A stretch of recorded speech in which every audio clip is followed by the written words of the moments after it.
কোথায় বসেন? না না না, সেনাবাহিনী না, আমি বলছি আপনার ধরেন গরম লাগলো। চাকরি করে, এরাও কিন্তু পরিশ্রম করে। আপনি দেখেছেন কিনা? আমি নিজে দেখেছি তো। এই একটা কথা আছে, আপনি জানেন কি? ঘাম রক্তকে শুদ্ধ করে, জানেন এটা? যে কোনো আর্মি ক্যান্টনমেন্টে যাবেন, লেখা থাকবে ঘাম রক্তকে পরিষ্কার করে। আর বেশি ঘামলে শরীর ডিহাইড্রেট করে ওখানে অজ্ঞান হয়ে যেতে পারে। হোক, এখন কি সমস্যা অজ্ঞান নাই। হবে নাকি একটু কম ঘাম পড়বে বলেন? ভয় ভয় না ভাই রে ভাই, অতিরিক্ত খারাপ। ভয়ের কথা বলতেছেন আপনি, যার কারণে এটা আপনার শরীরে কিন্তু ভয় আছে। ভাই এই জন্য তো বলছি ভাই, আপনি এই দেশে চলবে না, আপনি এখন চলে যান নরওয়ে, সুইডেন, হ্যাঁ বিদেশ মানে সৌদি আরব চলবে না কিন্তু আবার নরওয়ে, সুইডেন ওগুলোতে মনে করেন তাপমাত্রা নামবে -60, 40, 50। আবার পাবলিকও ওই রকম খুব সচেতন, সরকারও খুব সচেতন, কিছু মতো চুরি বাটপার কিছু নাই। ঘুরেও দেখছি, যায় দেখছি, একটা করে গাছের পাতা একটা একটা করে। আপনি দেখেন বিজিবিরা যে বসে আছে না, বিজিবিরা যে টহল দিচ্ছে, তাদের উপর একটা ছাউনি দেওয়া আছে, তারা খালি রোদের নিচে দিচ্ছে না। কেন দিচ্ছে না? আপনি যদি রোদের নিচে সকাল থেকে দুপুর 11টা থেকে 4টা পর্যন্ত থাকেন, ও তো ক্যালোরি নষ্ট হয়ে যাবে, ও তো আর ওই যে পিস্তল উঁচু করে গুলি করতে পারবে না। শোনেন, পারবে, একদিন পারবে, এই টানা 4-5 দিন পারবে না। মানুষ আমরা কৃষক যারা আছে, হ্যাঁ, সকালবেলা ঘুম থেকে উঠে যায়, ভাত বাড়ি থেকে সাজিয়ে নিয়ে যাই, রাইট, এই যে খাওয়া দাওয়া করি, 12টার থেকে যখন আজান দেয় 1টা বাজে, তখন ভিড় থেকে উঠে। আপনারা কি জানেন আপনাদের শরীরে ক্ষতি হয়? হ্যাঁ, যারা কৃষক আমাদের দেশে, যারা চৈত্র বরং মাসে রোদে- আপনাদের না, না, চেয়ে তারা ভালো আপনি কি জানেন অনেকে কৃষকরা ওইখানে বসে হার্ট অ্যাটাক করে এবং অতিরিক্ত রোদে তাদের শরীরে ক্ষতি হয়, এটা কি জানেন? আপনি দেখেন আপনার বয়সী একজন, না আমি এমনি বলছি, আপনার বয়সী একজন, আমি তো বলছি না কৃষিকাজ করতে হবে, কিন্তু আমি বলছি আপনার মতো একজন যে ধরেন একটু রোদ কম লাগায় বা একটু ভালো জায়গায় থাকে, সে কিন্তু দেখবেন আপনার থেকে বয়স তার কম লাগে না? দেখেন যারা একটু ভালো জায়গায় থাকে বয়স কম লাগে, কেন লাগে? কারণ সে তার শরীরে প্রপার যত্ন দিচ্ছে, আপনি তো দিতে পারতেছেন, কষ্ট করতেছেন, ওইটাই আমি বলছি।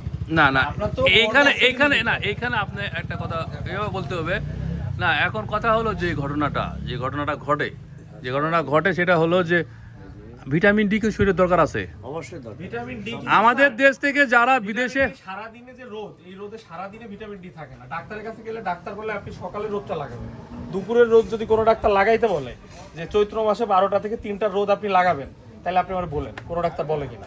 মানে এই রোদ ক্ষতি একটা কথা বলি আপনাকে, আপনি যে কথাটা বলছেন এটাও ঠিক আছে। আমি কিন্তু আচ্ছা আপনার বয়স কত? যে আপনারা যত আরামে থাকেন না সুখে থাকেন, আপনার অসুস্থতা বেশি থাকে।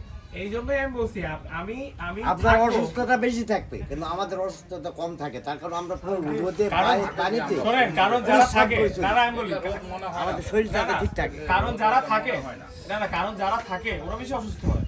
এখন ধরেন যারা দিনের ভিতর 2 ঘন্টা রোদ লাগায় আবার 2 ঘন্টা ভালো থাকে, ওরা দেখবেন আপনাদের থেকে ভালো আছে, বুঝতে পারছেন? না আমাদের ওইটাই আমি বলার চেষ্টা করতেছি, ওইটাই আমি বলতে চাচ্ছি। না এটা এই ভাই ভাই ভাই ভাই ভাই আমাকে কিছু বলতে দিবেন নাকি? আমাকে টাইম দিবেন তো নাকি? কারণ কথা হলো যেভাবে আমাদের আশিক স্যার, উনি কিন্তু হিসাব বিজ্ঞানী স্যার, খুবই ট্যালেন্ট লোক, কিন্তু ঢাকা বিশ্ববিদ্যালয়ের স্টুডেন্ট, হ্যাঁ উনি খুব নাম করা একজন স্টুডেন্ট ছিলেন। তো কথা যেটা হলো, উনি যেটা জিনিসটা বলছে সেটা কিন্তু আবার একটা নেগেটিভ অ্যাপ্রোচ হতে পারে যে রোদে থাকা যাবে না, সেটা না। এখন রোদে থাকলেই যে ক্ষতি হবে তা না আসলে। এখন উনি যেটা বললো যে উনি যেটা না এটা উনি যে রোদে থাকার জন্য মনে হচ্ছে আপনাদের হয়তো একটু বয়স্ক মনে হয়, এটা কিন্তু একটা ভুল ধারণা। হয়তো বয়স্ক মনেও হতে পারে, জেনেটিক্যালও অনেক মনে হতে পারে, তাই না? জেনেটিক্যাল মনে হতে পারে। এটা হয়তো আচ্ছা, না, স্যার, আপনার এখানে বয়স একটা কত? না, এখানে না, আপনার বয়সী আচ্ছা, যাদের দেখবেন গ্রামে আছে। হ্যাঁ, বলেন। একটু শেষ করে দেন। এটা একদম 100%। এখন না এখন ব্যাপারটা হলো যেটা মনে করেন জানা, এটা ভুল না হয়ে যেতে হয় যে এখন পুষ্টিগত ঘাটতি হতে পারে, সেই জন্য মনে হতে পারে। আমার যে চালাতো ভাইরা আছে বা যারা আছে, ওদের কোনো কি মনে হয়, কারণ ওরা সারাদিন দোকানে বসে থাকে, তাহলে তো ওরা তো আরো ভালো কথা আপনার থিওরিতে। আমি বলেছি স্যার, আমি 1-2% কথা বলি না। আমাদের গ্রামে কিন্তু এখন 100 বছরের মুরব্বীরাও আছে যারা বেঁচে আছে, এটাও সত্যি। অনেক গ্রামে আছে কিন্তু যাদের বয়স 100 হয়ে গেছে, বেঁচে আছে।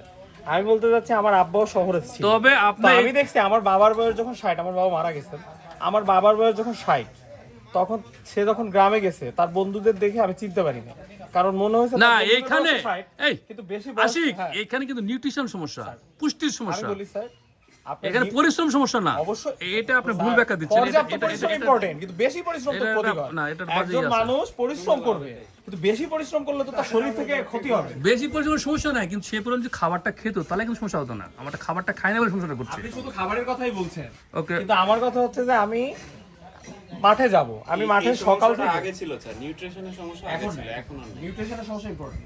আপনি মাঠে যাচ্ছেন না, শহরের আমি চেয়ে আপনাকে গ্রামে বলি ভালো খাই। আপনার গ্রামে আপনার বাড়ির